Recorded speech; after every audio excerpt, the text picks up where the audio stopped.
Passage ট্রান্সলেশনে আরেকটির video নিয়ে তোমাদের সামনে আবার হাজির হলাম। তো আমাদের যে এই ট্রান্সলেশন সিরিজ চলছে, তো তোমরা এই সিরিজটা পরপর দেখে নিও। প্রথম থেকে কিন্তু খুব সহজ সহজ আকারে ট্রান্সলেশন আমরা শুরু করেছিলাম, তো আমরা পরপর এবারে অ্যাডভান্স লেভেলের দিকে আমরা এগোচ্ছি, ঠিক আছে?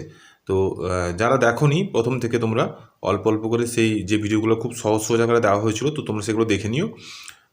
তো যেটা তো খুব সহজভাবে ট্রান্সলেশন কীভাবে করতে হয় শেখানো হয়েছে।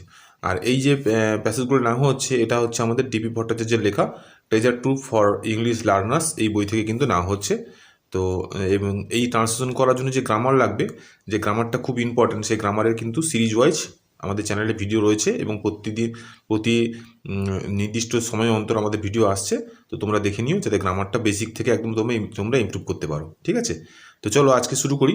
আজকে দুটো ট্রান্সলেশন নেওয়া হয়েছে ওই বই থেকে, খুব সহজ সহজ আকারে নেওয়া হয়েছে, ঠিক আছে? দেখো, প্রথমে বলছে যে ছাগল গৃহপালিত জন্তু।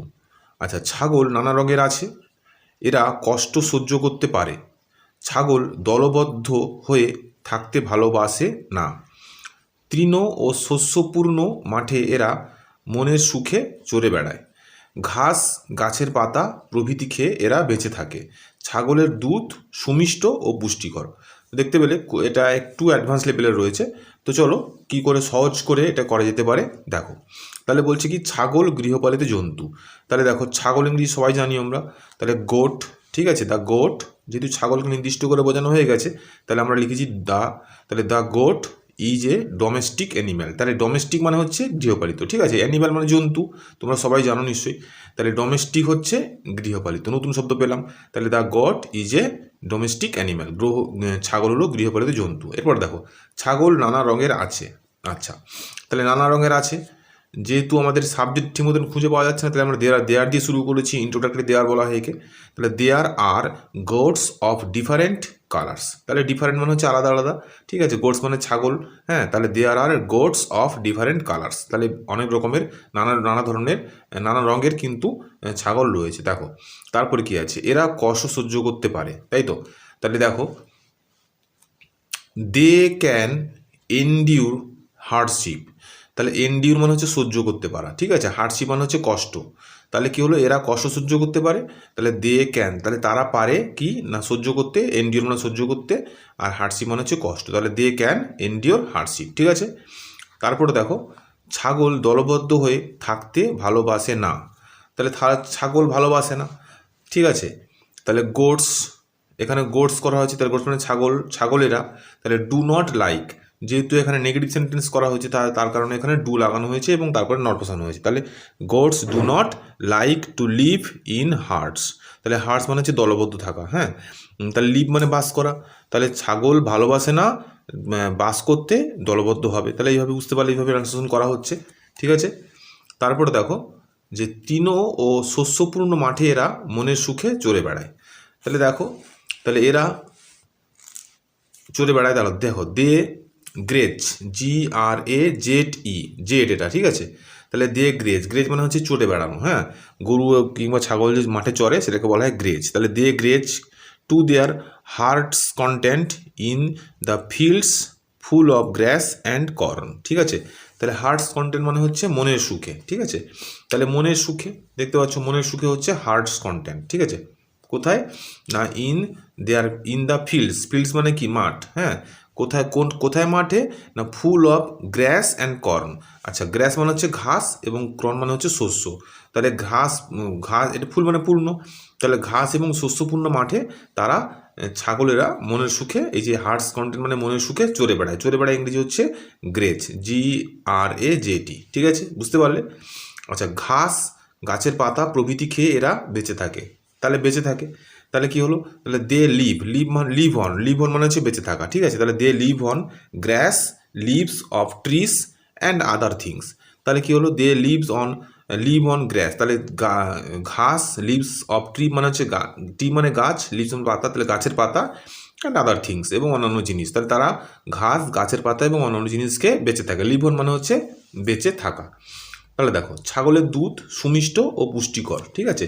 তাহলে ছাগলের দুধ, তাহলে the milk of goat's, milk মানে দুধ, অফ গোটস, তাহলে ছাগলের দুধ ইজ, তাহলে the milk of goat's is sweet and nutritions. Nutritions মানে হচ্ছে পুষ্টিকর, সুইট মানে মিষ্টি, ঠিক আছে।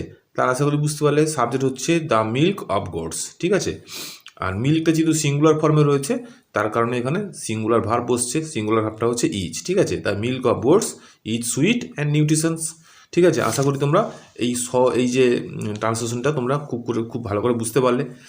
তোমরা এই ট্রান্সলেশনটা তুলে নিয়ে নিজের মতন করে করার চেষ্টা করো, দিয়ে এই ভিডিওর এই অংশের সঙ্গে তোমরা মিলিয়ে নিও, তোমরা কতটা উপকৃত হতে পারলে তা চেষ্টা করো। চলো এরকম আরেকটা ট্রান্সলেশন আমরা আরেকটা দেখি। দেখো এবার হচ্ছে, এই লোকটি অন্ধ, আমরা চোখের সাহায্যে দেখি কিন্তু সে কিছুই দেখে না। তার হাতে একটি লাঠি আছে, একটি ছেলে তাকে এক জায়গা থেকে অন্য জায়গায় নিয়ে যায়। আজকাল অনেকে মৃত্যুর পর তাদের চোখ অন্ধদের ব্যবহারের জন্য দান করে যায়, ঠিক আছে। দেখেছো তো এটাও একটু অ্যাডভান্স লেভেলের রয়েছে। তো কি করে সহজে করা যায় দেখো। তাহলে এই লোকটি অন্ধ, তাহলে এই লোক মানে কি দিস ম্যান, অন্ধ ইংরেজি হচ্ছে ব্লাইন্ড, তাহলে ব্লাইন্ড, তাহলে দিস ম্যান ইজ ব্লাইন্ড, সবটাই কিন্তু প্রেজেন্ট টেন্সে রয়েছে বলে প্রেজেন্ট টেন্সের ভার্ব এখানে রয়েছে, ঠিক আছে। তারপরে দেখো, আমরা চোখের সাহায্যে দেখি কিন্তু সে কিছুই দেখে না, তাহলে আমরা দেখি, তাহলে উই সি, উই মানে আমরা, সি মানে দেখা, আমরা দেখি কি না উইথ আওয়ার আইস, উইথ মানে সাহায্যে, আওয়ার আইস মানে চোখে, তাহলে আমাদের চোখের সাহায্যে আমরা দেখি কিন্তু সে কিছুই দেখে না। বাট হি সিস নাথিং, এখানে নাথিং মানে হচ্ছে না বাচক অর্থে ব্যবহার করা হয়েছে, সিস মানে দেখা, তাহলে হি সিস নাথিং, সে কিছুই দেখে না, ঠিক আছে। তারপরে দেখো, তার হাতে একটি লাঠি আছে, তাহলে তার হাতে একটি লাঠি আছে, তাহলে তার হাতে আছে, তাহলে he has a stick in his hand, stick মানে হচ্ছে কিন্তু লাঠি, ঠিক আছে। তাহলে he has a stick in his hand, তাহলে তার হাতে একটি লাঠি আছে। তারপরে দেখো, একটি ছেলে তাকে এক জায়গা থেকে অন্য জায়গায় নিয়ে যায়, তাহলে একটি ছেলে, তাহলে একটি ছোট ছেলে, তাহলে একটি লিটিল বয়, একটি ছোট ছেলে, লিডস হিম, লিডস মানে হচ্ছে নিয়ে যাওয়া, হ্যাঁ, এক স্থান থেকে অন্য স্থানে কাউকে নিয়ে যাওয়াটা হচ্ছে লিডস, তাহলে leads him from one place to another, তাহলে ওয়ান প্লেস টু আনাদার মানে হচ্ছে এক জায়গা থেকে, আনাদার মানে হচ্ছে অন্য জায়গায়, ঠিক আছে, অন্য, তাহলে এক জায়গা থেকে অন্য জায়গায় একটি ছেলে তাকে নিয়ে যায়। তারপরে দেখো, আজকাল অনেকে মৃত্যুর পর তাদের চোখ অন্ধদের ব্যবহারের জন্য দান করে যায়, এই সেন্টেন্সটা ভালো করে দেখো। তাহলে আজকাল ইংরেজি হচ্ছে নাও এ ডেস, ঠিক আছে, নাও এ ডেস মানে হচ্ছে আজকাল, অনেকে মানে হচ্ছে মেনি পিপল, ঠিক আছে, তাহলে আজকাল অনেকে মৃত্যুর পর তাদের চোখ অন্ধদের ব্যবহারের জন্য দান করে যায়, তাহলে মেনি পিপলস, নাও এ ডেস মেনি পিপল ডোনেট মানে হচ্ছে দান করে যাওয়া, ঠিক আছে। কি ডোনেট করে না দেয়ার আইস, তাদের চোখ, কী জন্য না টু বি ইউজড মানে হচ্ছে ব্যবহারের জন্য, কাদের জন্য, কখন না আফটার দেয়ার ডেথ, অর্থাৎ আফটার মানে পরে, দেয়ার ডেথ মানে হচ্ছে তাদের মৃত্যুর পরে, কী জন্য না for the benefit of the blind, benefit মানে হচ্ছে সুবিধা, ঠিক আছে, এই যে ব্যবহারের সুবিধার জন্য, তাহলে বেনিফিট অফ দ্য ব্লাইন্ড মানে হচ্ছে অন্ধদের, তাহলে অন্ধদের সুবিধার জন্য তাদের মৃত্যুর পর তাদের চোখ দান করে যায় আজকাল, ঠিক আছে। তাহলে এভাবে বুঝতে পারলে nowadays many people donate their eyes to be used after their death for the benefit of the blind. আশা করি বুঝতে পারলে তোমরা কী করে ট্রান্সলেশনটা করা হলো, ঠিক আছে। এটাও তোমরা তুলে নেওয়ার পরে ভালো করে নিজের খাতা থেকে করে তোমরা ভিডিওর মাধ্যমে মিলিয়ে নিও, ঠিক আছে। আজকের ভিডিওটা কেমন লাগলো তোমরা অবশ্যই কমেন্টে জানিও, তোমাদের ট্রান্সলেশনগুলো কতটা উপরে লাগছে তা কিন্তু তোমরা অবশ্যই জানিও। তোমাদের কমেন্ট পেলে আমি আরও ভিডিও করতে উৎসাহ পাবো, যা তোমাদের কতটা উপকার হচ্ছে আমি বুঝতে পারলে আমার খুব সুবিধা হবে, ঠিক আছে। যারা নতুনরা দেখছো, এই ট্রান্সলেশন শেখার সাথে সাথে তোমাদের কিন্তু এই ট্রান্সলেশন কীভাবে হয়েছে পুরোটা কিন্তু গ্রামারের উপর নির্ভর করছে, ঠিক আছে। তো এই গ্রামারটা শেখার জন্য একদম A to Z অর্থাৎ ABCD থেকে আরম্ভ করে অ্যাডভান্স লেভেল পর্যন্ত সমস্ত কিন্তু গ্রামারের ভিডিও একটা বিশেষ বইকে আমরা ব্যবহার করছি, সেই বই থেকে আমরা অল্প অল্প করে শিখছি, ঠিক আছে। তো তোমরা কিন্তু সেই প্লেলিস্টে গিয়ে বা ভিডিওর মধ্যে থেকে তোমাদের একদম গোড়া থেকে সমস্ত একটা ভিডিও দেখতে থাকো, ঠিক আছে। আর যারা নতুনরা দেখছো তোমরা কিন্তু অবশ্যই চ্যানেলটিকে সাবস্ক্রাইব করে নিও, যাতে এরকম হেল্পফুল ভিডিও তোমাদের কাছে আগে পৌঁছে যায় এবং তোমরা গ্রামারটা খুব সহজেই শিখে নিতে পারো, ঠিক আছে। সবাইকে ধন্যবাদ আজকের ভিডিওটা দেখার জন্য।